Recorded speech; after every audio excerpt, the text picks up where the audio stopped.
안녕하세요. 김장 연습 문제풀이 지난 시간에 이어서 이번 시간에 36강을 하도록 하겠습니다. 36강은 이제 여전히 14장에 37번으로 가고 있습니다. 자, 14장 물가인풀의 실험론 37번 문제. 딱 보니 계산 문제죠. 자, 컴퓨터와 빵만 생산하고 소비하는 경제가 있다. 2000년과 2007년에 이 경제가 생산한 컴퓨터와 빵의 양과 가격이 단가돼요. 자료가 딱 나왔습니다. 보통 재화 두 개가 나오죠, 시험에. 이 경우 2000년과 2007년 사이에 소비자 물가지수를 기초로 계산한 물가 상승률은 얼마인가? 기준연도는 2000년이다. 했습니다. 일단 2000년의 물가를 계산할 필요가 없습니다. 기준연도가 2000년에 했으니까 기준연도는 물가지수 무조건 100입니다. 기준연도는 무조건 물가가 100입니다. 자, 그럼 2000년은 물가를 계산할 필요도 없겠습니다. 그럼 여기 이제 2007년의 물가만 계산하면 됩니다. 소비자 물가의 수는 라스파이레스로 계산하죠. 라스파이레스 계산. 라스파이레스인데, 자, 이렇게 비교기 가격, 기준기 가격을 비교하는데, 가중치를 거래량을 라스파이레스는 다 기준연도 거래량이 아래 위쪽에 가중치로 들어가죠. 이 공식을 이용해서 그대로 계산하시면 됩니다. 자, 해볼까요? 분자가, 이거는 두 지의 합산이고 2007년 가격 곱하기 2000년 거래량. 거래량은 무조건 2000년 거래량이 들어갑니다. 라스파이레스니까요. 자, 그러면 컴퓨터가 2007년 가격이 600만이죠. 자, 600만 곱하기 2000년 거래량. 컴퓨터는 2000년의 생산량이 100대죠. 100대. 플러스 그 다음에 이제 빵 2007년 가격이 1,500원 곱하기 2000년 거래량. 빵의 2000년 생산량이 20만 개입니다. 이제 20만 개. 그렇고 이제 거래량은 아래 위쪽에 다 2000년 거래량이 들어가니까 여기 이제 100배 20만 개 그때 들어갑니다. 그러니까 이제 분모에는 이제 2000년 가격이 들어가죠. 2000년 가격. 그러니까 컴퓨터의 2000년 가격이 300만원. 자, 300만원. 그 다음에 빵은 2000년 가격이 1000원 됐습니다. 이렇게. 자, 이렇게 계산하시면 됩니다. 계산하시면 요거 600만 곱하기 100은 6억이죠. 6억. 1500 곱하기 20만 하면 요거 3억이네요. 3억. 그 다음에 300만 곱하기 100은 3억. 그래서 1000원 곱하기 20만 2억. 이렇게. 그러면 이제 여기 9억에 5억에 오늘 곱하기 100은 해야죠. 곱하기 100 이렇게. 그럼 뭐합니까 이게? 5일은 5, 580, 180이네, 그죠? 180. 그러니까 2000년의 물가가 100, 2007년의 물가가 180, 80% 상승이죠. 80% 상승. 자, 그래서 답은 2번이 되겠습니다. 자, 그 다음 몇 번으로 가시냐? 39번 가겠습니다. 39번에 이제 고용과 실업에 관한 설명 중에 타당하지 않은 것은 했습니다. 1번 대학생은, 물론 이제 아르바이트 하거나, 이 대학생은 알바하거나, 뭐 과외를 하거나, 뭐 그런 게 아니고요. 파타임을 하거나 아니고 그냥 전업 대학생이겠죠. 대학생은 비경제활동, 전업 대학생은 비경제활동인 겁니다. 그래서 실업자에 포함되지 않죠. 비경제활동인 거고. 이번에 성장산업은 인력에 대한 초과수요. 성장산업은 지금 노동자가 없어서 인력난이 심하고, 사양산업은 인력이 초과공급. 사양산업에는 실업자가 속출하고 있다. 이 병존하는 상태는 뭐 이거 우리 구속실업이죠. 이게 자발실업은 아니잖아요. 그리고 이제 경직실업 아니잖아요. 불황 때 수요 부족에 의한 경직실업도 아니고, 그러면 좀 거의 모든 것이 그 외에는 구속실업이라 했죠. 한 산업은 인력난, 한 산업은 실업자 속출. 그러니까 이게 이제 왜 그러냐면은 요 실업자가 속출하고 하나는 인력난이니까 이게 이제 인력 정책을 잘 펼치면 여기 있는 실업자를 요 인력난을 갖고 있는 성장 산업에 이게 연결해 줄 수가 있잖아. 근데 그게 안 된다는 거죠, 지금. 그래서 이런 구속 실업이고요. 2번 맞습니다. 1번 맞고. 그럼 3번. 장기적 관점에서 가장 효과적인 실업 구제 대책은 아무래도 생산 정대 정책입니다. 맞고요. 그럼 4번에 이제 케인즈파가 주장하는 일익 현상. 자, 일익 현상 나옵니다. 우리 일익 현상은 그 자연 실업률 가설에 반하는 현상으로 한번 높아진 실업률이 장기간 연속되면 경제가 좋아지더라도 원래 실업률로 되돌아오지 않는, 그래서 자연 실업률 자체가 늘어나 버리는 그런 현상이 일익 현상이죠. 그래서 이 일익 현상의 개념은 재정금융을 오랫동안 사용하면 자연 실업률도 변화시킬 수 있다는 그런 의미를 갖고 있는 현상입니다. 원래는 이제 자연 실업률 가설에 보면 재정금융 정책은 뭐 확장이든 긴축이든 경기적 실업을 줄이고 늘리고 할 수 있지만 장기 실업률인 완전고용화 실업률인 자연 실업률에는 하등의 영향을 줄 수 없다는 게 원래 통설인 정설인 자연 실업률 가설의 개념이었습니다. 그래서 일익 현상이 나왔는데 세케인즈 발견이나 주장하는 일익 현상이란 일단 실업률이 높은 수준으로 올라가고 나면 경기 확장 정책을 쓰더라도 실업률이 다시 원래 수준까지 내려오기 어려운 현상을 일컫는다. 맞죠? 그다음 5번에 이제 답은 5번이겠네요. 그죠? 정부가 지출한 실업 대책비는 유휴노동력을 이용하므로 기회비용이 제로다. 자, 이게 무슨 말이냐면 이제 정부가 실업자를 구제하기 위해서 실업 대책비를 쓴단 말이죠. 그럼 이제 이 실업자들이 고용되겠죠. 정부 사업에. 그럼 그 인력을 사용한단 말이에요. 그 인력을 사용할 때의 기회비용은 0이다. 우리 기회비용이 0은 나올 수 있죠. 포기한 게 없으면 0인데 이런 경우에 이제 그 유휴노동력을 이용함으로 기회비용이 0이다 이랬는데 0은 아닙니다. 자, 근데 이제 이 정부 사업에요, 실업 대책 사업에 그 고용된 실업자들이 어떤 실업자였던가 거기에 따라서 약간 달라지는데 0은 아닙니다. 만약에 이제 정부 사업에 정부의 실업 대책 사업에 대규모 정부가 말이죠. 실업자를 줄이기 위해서 대규모 뭐 토목 공사 사업을 한다든가 대규모 뭐 도로 건설 사업을 한다든가 이렇게 했다고. 그래서 이제 노동자를 고용하는데 만약에 여기 이 사업에 고용되어 들어온 노동자들이 여기 안 들어와도요. 원래 이제 민간에 취업할 수 있었던 자나 민간 취업자였거나 이게 정부 사업에 고용돼 들어온 이 노동자가 민간에서 취업할 수 있었던 자나 그 다음에 이제 자발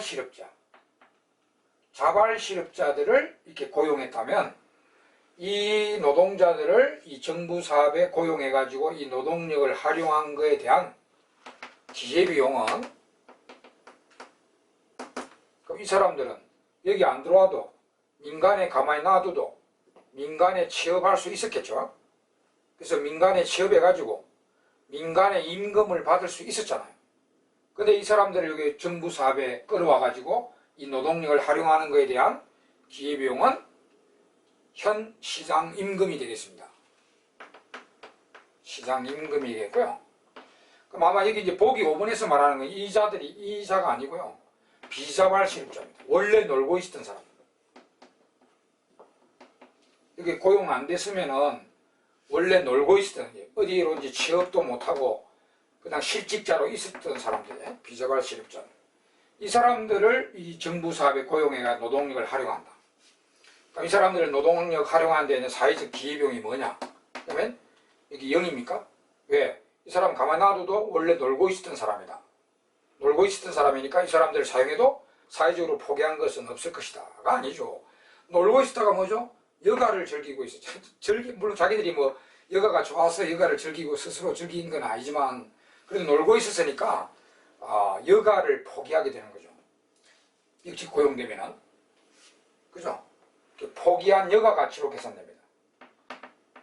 이 사람들이 원래 놔뒀다면 집에서 놀았잖아요. 그럼 이제 여가가 자기가 즐겨서 여가를 즐긴 건 아니지만 그래도 놀았잖아요.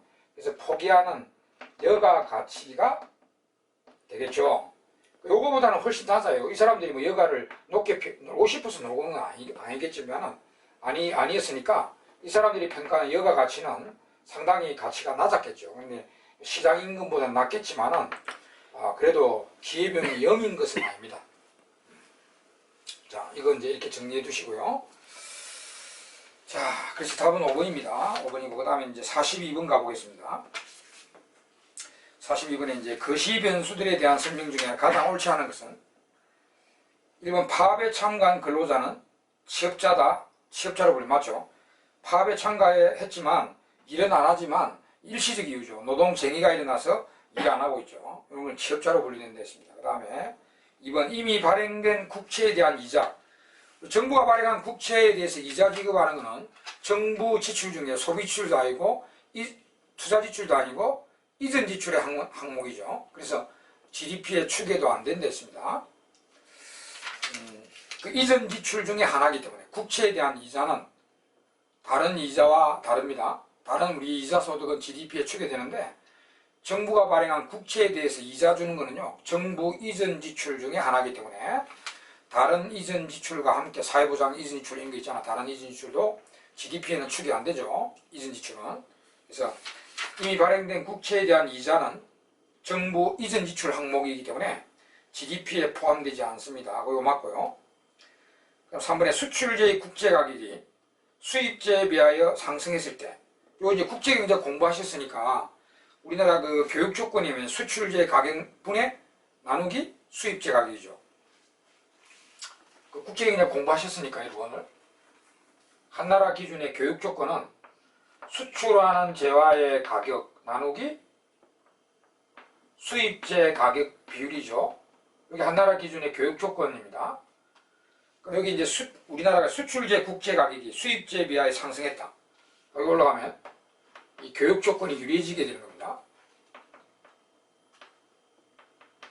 그래서 달러를 같은 수출을 하더라도 달러를 더 많이 수출지가 비싸졌기 때문에 이거는 그대로고요.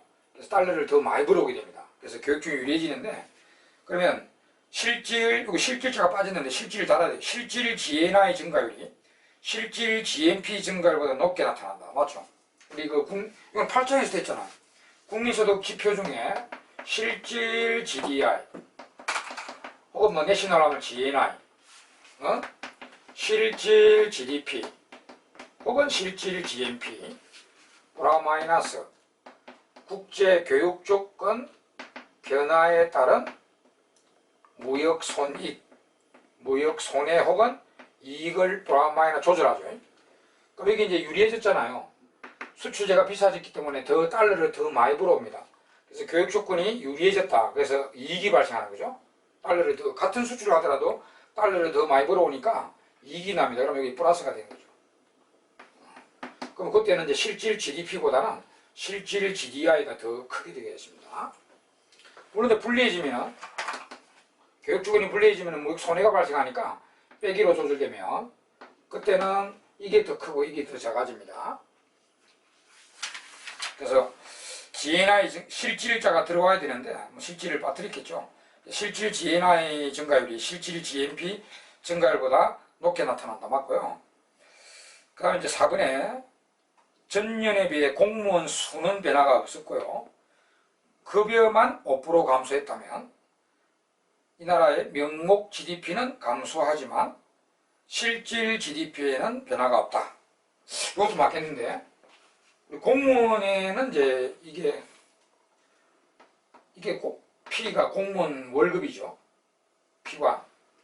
이게 이제 명목 GDP는 올해 공무원 월급 곱하기 올해 공무원 수.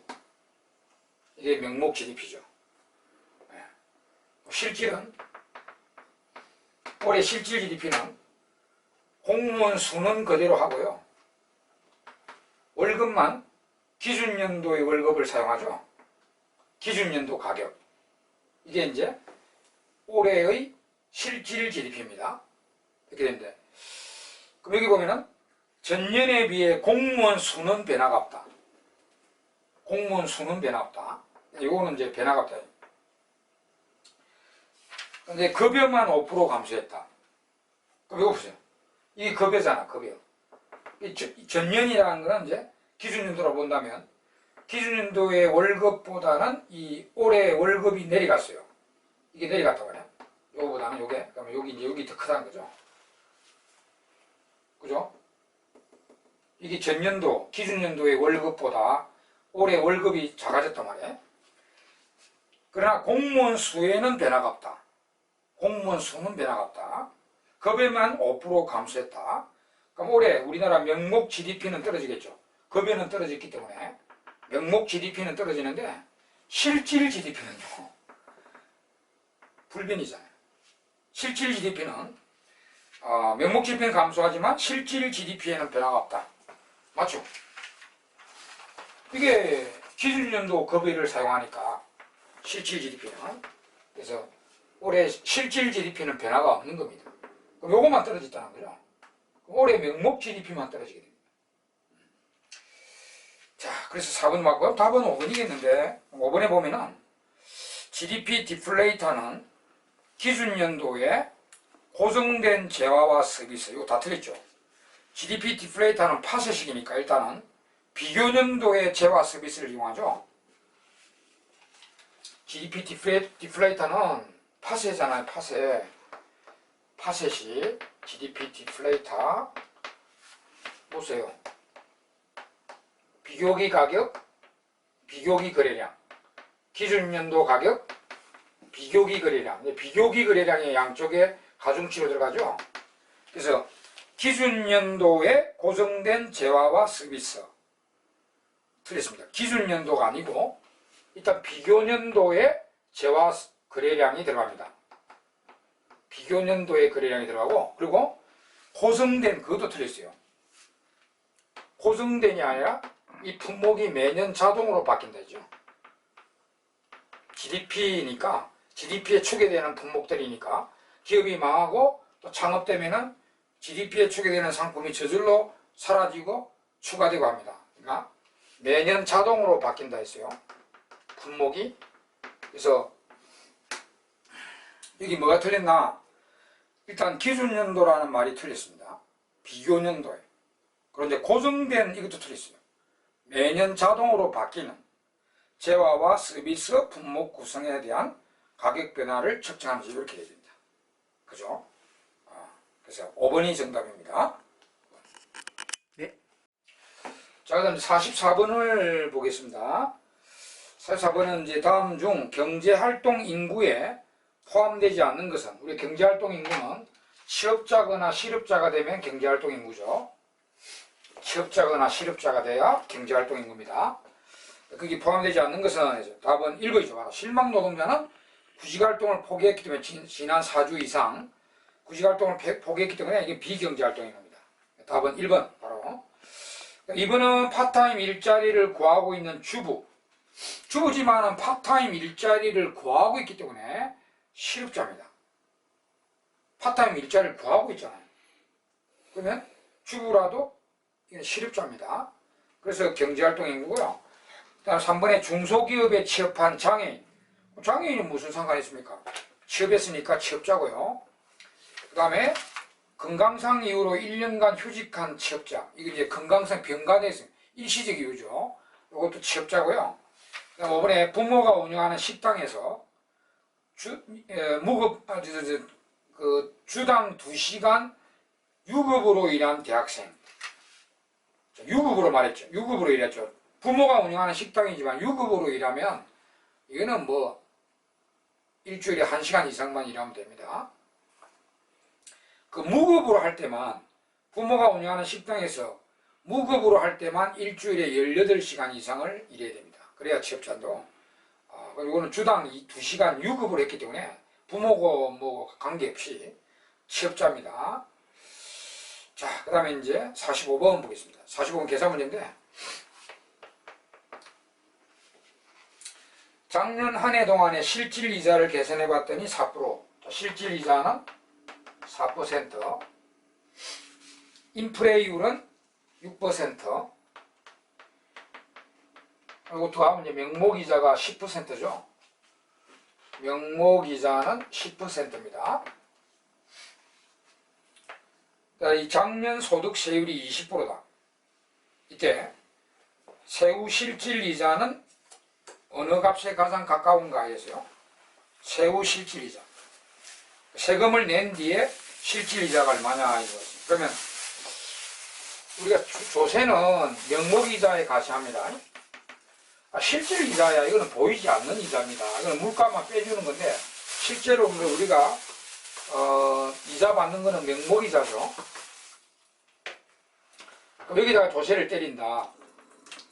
소득세율이 작년 소득세율이 20%다. 20% 때려졌다. 그럼 요 이자 받는 10%에 만약에 이게 은행 이자라 합시다. 내가 은행에 예금하고 이자를 명목이자를 10% 받는다. 그러면 여기 20% 조세가 때리죠. 이자 소득세. 그럼 정부가 요 2%를 떼갑니다. 조세로 원천징수 해가죠.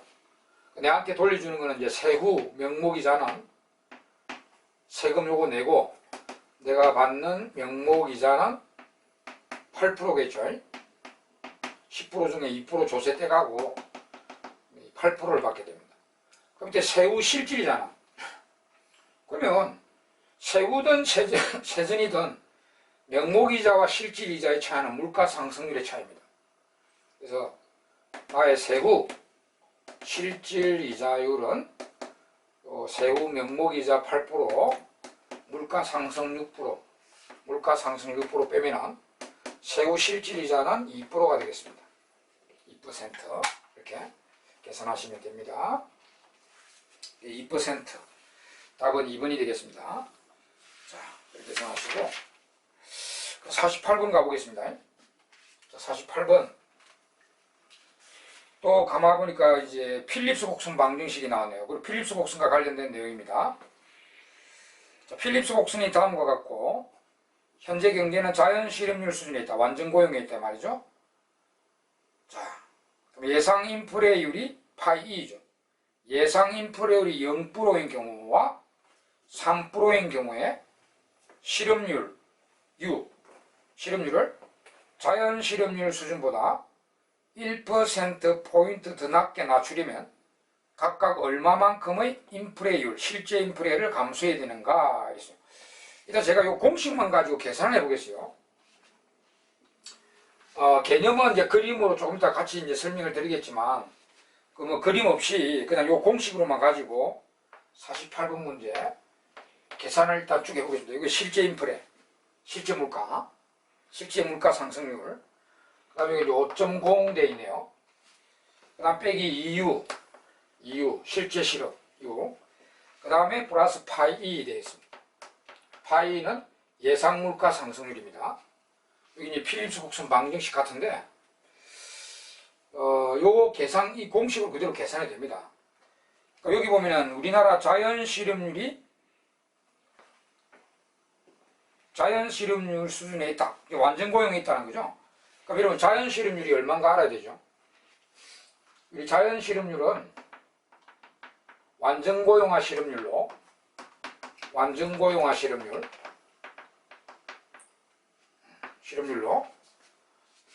또 장기에 놓이는 실업률이죠. 장기에 실제 물가와 기대 물가가 일치될 때의 실업률이죠. 여러 가지로 그 자연 실업률이 여러 가지로 정의되잖아요. 완전 고용화 실업률이기도 하고 장기에 실제 물가와 기대 물가가 일치될 때 놓이는 실업률. 또한 현재의 물가 상승률을 가속하지도 혹은 감속하지도 않는 실업률. 이렇게 여러 가지 정의되어 있죠. 그러면 여기 보면은 이 공식에 의하면 이 나라의 장기 실업률인 완전 고용화 실업률은 요걸 이용하면 되잖아요. 자연 실업률이 몇 프로인가 알아야 돼요. 왜냐하면 문제상에 현재 자연 실업률보다 1%포인트 더 낮춘다 실업률을. 이렇기 때문에 자연 실업률이 지금 얼마인지 알아야 1%포인트 낮게 하려면 실제 실업을 얼마로 해야 되는지 계산이 된단 말이죠. 여기서 자연 실업률은 요 개념을 이용하면 되잖아요. 현재 물가 상승률과 기대 물가 상승률이 같아지는 장기에 놓이는 실업률이죠. 그럼 여기 보면은 파이하고 파이를 일치시켜 버립니다. 그럼 이게 이걸로 넘기면 제로가 됨으로써 U가 얼마가 됩니까? 여기 넘겨서 빼면은 파이하고 파이가 같아지는 게 장기고 이 끝에 놓이는 실업률이 자연 실업률 아닙니까? 그럼 5 빼기 2U. 그럼 U에는 자연 실업률은 2.5%라는 것을 알 수 있죠. 5 빼기 2, 2.5는 5가 아니니까 자연 실업률이 2.5%라. 그럼 이제 실제 실업을 이거보다 1%포인트 낮춘다. 그럼 1.5%라고 하죠. 이거보다 1%포인트 낮춘다. 실제 실업을 1.5%를 하기 위해서 자, 얼마의 인플레를 감수해야 되는가? 단 예상 인플레가 0%인 경우하고 3%인 경우. 그럼 계산 쫙 나가면 되죠. 이것은. 자, 이걸 얼마로 감수해야 되느냐? 파이 5.0 빼기 여기 이제 실제 실업을 자연 실업률이 2.5니까 실제 실업은 1.5%로 해야 되죠. 1.1%포인트 낮춘다 했으니까 그럼 2 곱하기 1.5 이때 이제 예상 물가는 0%인 경우 넣고요. 0% 이렇게 계산하고 이제 이거 파이를 구하면 되잖아요. 예상 물가가 이게 파이가 0%인 경우에 실제 실업을 1.5%로 하려면 실제 물가는 얼마나 감소해야 되느냐 이 말이죠. 계산하면은 요 0이 날라갔고 5 빼기 요거 3이니까 2가 되겠죠. 2%가 됩니다. 그 다음 또 이제 여기 3%일 때 두 번째 물은 이제 예상 인플레가 3%일 때는 어찌 되느냐 그대로 또 계산하면 됩니다. 5.0 빼기 2 곱하기 1.5 플러스 이제 3% 예상 물가가 3%일 때는 실제 물가는 얼마나 감소해야 되느냐 이렇게 계산하면 되죠. 5 빼기 3은 2고요. 2 플러스 3이니까 이게 이제 5%입니다. 5%의 실제 물가를 감소해야 됩니다. 이렇게 이제 공식만 가지고도 일단 자연 실업률만 계산해버리면 우리 앞에도 이런 거 비슷한 문제를 푼 적이 있죠. 이런 문제가 나왔을 때 제일 중요한 거는 완전 고용화 실업률, 기준 실업률이죠. 완전 고용화 실업률, 장기에 놓이는 실업률인 자연 실업률이 이 나라가 얼마인지 알아내는 게 제일 포인트입니다. 그것부터 제일 먼저 아십시오. 여기서 자연 실업률이 2.5%라는 걸 알기 위해서는 여기 공식을 이용해서 여러 가지 개념이 나오지만 자연 실업률은 요 공식에서는 여기 제일 요거로 하면 바로 자연 실업률이 얼마인가 알 수 있죠. 요거 두 개 날려버리면 U가 2.5가 되는 거죠. 그래서 UN이 2.5다 이걸 알고 그럼 실제 실업을 이제 1.5% 이제 1%포인트 1%포인트 낮춘다 했으니까 실제 실업을 1.5%로 만든다는 거죠. 그럼 이제 그대로 요 수익을 이용해서 실제 실업을 1.5%로 만들기 위해서 예상 물가가 0%인 경우와 3%인 경우에 우리가 실제 물가는 얼마나 감소해야 되느냐 그대로 공식을 이용해서 그대로 계산하면 됩니다. 제가 이제 이거를 필립스 곡선으로 한 번 더 설명해 볼게요. 좀 더 여러분들이 더 잘 이해시켜 드리기 위해서 이 내용, 물론 이 문제는 그림 없이도 계산만 하면 됩니다. 근데 이제 그림으로 좀 보조 설명을 해드리자면 이런 내용이 되겠죠. 자, 이 필립스 곡선을 설명해 볼게요. 여기 이제 장기 필립스고요. 여기가 이제 이 나라의 자연 실업률 2.5%죠. 자연 실업률. 그리고 여기 이제 단기 필립스가 이렇게 있습니다. 단기 필립스가 이렇게. 그러면 우리가 실제 실업을 이것보다 1%포인트 낮춘다. 그럼 여기죠. 실제 실업을 1%포인트 낮추면 실제 실업이 1.5%가 되는 거죠. 그러면 이제 경기가 물론 호황이 되는 거예요. 여기로 가는 건데, 그럼 여기 보세요. 경제가 일로 들어가려면 여기 이제 물가 상승률이 이렇게 올라가게 돼 있죠. 이렇게. 우리가 보통 우리가 이제 여기서 이거 공부했잖아. 확장 재정 금융을 하면은 초단기에는 경제가 일로 가죠. 그냥 실제 물가는 막 올라가는데 여기 아마 계산하니까 2%였죠. 여기 2%. 그리고 여기로 이제 가는 거는 물가 기대가 전혀 안 되는 거죠. 이 경우는 이제 물가 예상은 0%인 경우죠. 물가가 전혀 예상되지 않는 경우에 경제는 일로 착하죠. 그죠? 그러면 여기 이제 실제 물가를 요 자연시민한테 1%포인트 낮추기 경기를 좋게 만들려면 실제 물가는 얼마 감소해야 되느냐? 요 2%다. 2%. 물가가 예상이 안 될 때. 그럼 이제 여기서 두 번째가 3% 인플레가 예상이 되면, 자, 3% 예상되면 우리 물가 상승이 예상되면 이제 필립스 곡선 우상방 이동하게 되죠. 이렇게. 이렇게. 이런 식으로 이동하게 됩니다. 이게 이제 물가 예상이, 이제 물가를 슬슬 예상하면은 이 필립스, 단기 필립스가 우상방 이동에 들어가잖아. 물론 이제 물가를 완전히 예상하면은 이제 파란 대로 들어오겠지만, 물가가 예상들하면 요리 돼가지고, 이 물가 예상이 3%가 되면은 여기서 이제 확장 정책을 펼칠 때 물가가 전혀 예상 초단기죠. 물가가 전혀 예상되지 않는, 물가는 실제 올라가잖아. 확장 정책 펼치면 올라가는데 기대가 전혀 안 될 때 초단계에는 경제가 일로 움직이죠. 이 선을 따라서 쫙 움직이잖아요. 그래서 실업 떨어지고요. 물가 상승 실제로 2%를 감수해야 되고요. 그래서 이제 조금 시간이 흘러가지고 우리 적응적 기대 개념을 생각하세요. 조금 시간이 흘러가서 이제 국민들이 물가를 예상하기 시작한다. 1%, 2%, 3% 이렇게 예상하면 이게 우측으로 이동해서 가잖아요. 이제 물가를 기대해 나가면 이게 우상방 이동이 들어가죠. 물론 장기에 완전히 기대하면 여기로 들어오게 되는데, 여기로 들어오게 되죠. 여기로 다시 자연심리를 완전히 복귀하게 됩니다. 그럼 일단 이제 3%로 예상이 된 경우에 이게 이동했습니다. 이런 경우에도 이게 이동이 됐단 말이에요. 물가가 예상되면 3%로 예상되면 이게 이동됩니다. 이런 경우에도 여전히 우리 실제 시력을 1.5%로 유지하려면, 여기죠, 경제가. 실제 시력을 1.5%로 유지시키려면 여기죠, 경제가. 여기서는 이제 실제 인플레는 5%가 올라가게 되는 거죠. 계산해 보니까 이 파이가 5%잖아, 5%. 그런 문제입니다, 이 문제가. 자, 다시 한번 정리해드리면, 우리 경제 여기 있다가 여기서 출발합시다.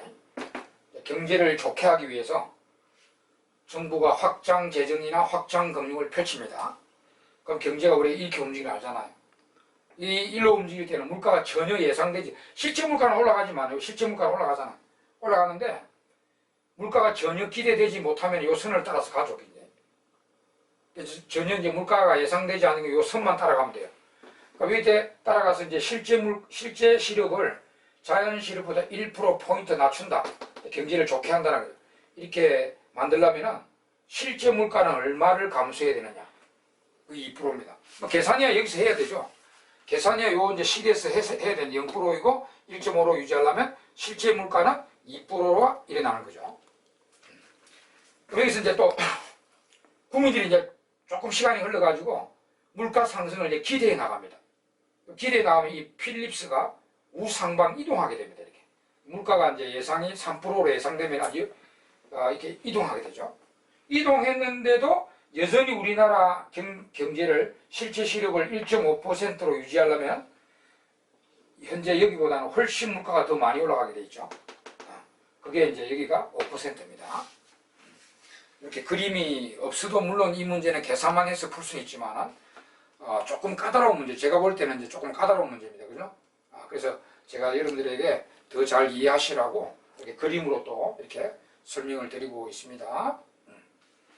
자, 그럼 49번 한번 보겠습니다. 49번은 간단하게 우리 아래에 열거된 A국의 통계치를 이용하여 A국의 고통지수를 봐. 고통지수는 우리가 이제 용어니까, 고통지수는 물가 상승률 플러스 실업률이잖아요. 그건 용어 자체 알고 계시죠? 고통지수는 물가 상승률 플러스 실업률입니다. 이게 두 개 더한 게 고통지수입니다. 그럼 여기 이때 자료를 보면은 실업률이 6.5, 8.5고요. 인플레가 4.4죠. 그럼 이거 두 개 더하면 12.5. 실업률 8.5에다가 인플레율 4. 4, 실업률이 8.5네, 그죠? 8.5 더하면 고통지수는 12.5가 됩니다. 그 다음 두 개 이제 또 하나 더 물어봤어요. A국 정부가 인플레율을 4%에서 2%로 떨어뜨리는 정책이 성공한다면, 물가 상승률을 4%에서 2%로 떨어뜨리는 물가를 하락시키는 정책이 성공한다면 연간 GDP는 얼마나 감소하겠는가. 요거 내용은 또 우리가 물가를 잡으면 좋죠. 근데 이제 만약 이 나라가 물가를 잡으면 좋은데 만약에 실업이 늘어난다면 GDP가 감소해버리죠. 그죠? 그래서 이걸 감소해야 되는 거예요. 이건 이제 희생비율에 대한 이야기죠. 이거는 우리 희생비율 공식 알고 계시죠? 희생비율. 자, 희생비율은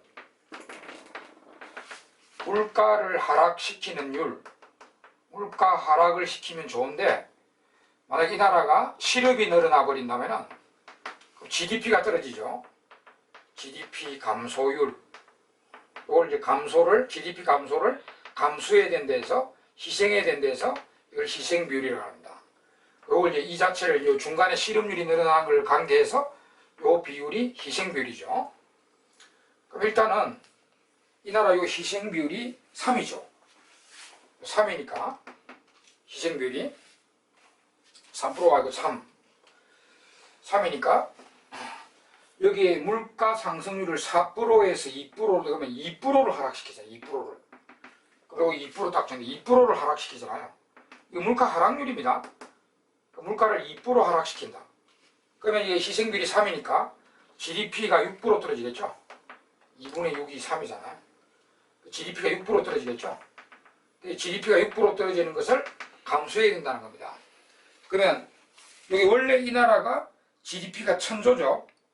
1000조대 6% 떨어지면 1000조의 6%는 60조잖아. 60조. GDP가 60조가 감소합니다. 연간 GDP는 얼마나 감소하겠는가? 1000조의 6%인 60조. 그래서 답은 2번이 되겠습니다. 12.5, 60조가 되겠네요. 그죠? 2번. 이렇게 계산하시면 되는데, 뭐 희생비율 용어 알고 계시잖아요. 그리고 이제 고통지수는 그대로 외우면 되고요. 이 고통지수는 이제 스태그플레이션 때 가장 심각하죠. 스태그플레이션 때 가장 심각하고, 고통지수는. 그리고 희생비율은요, 이 나라 있죠. 총공급이 우상향으로 돼 있는 나라가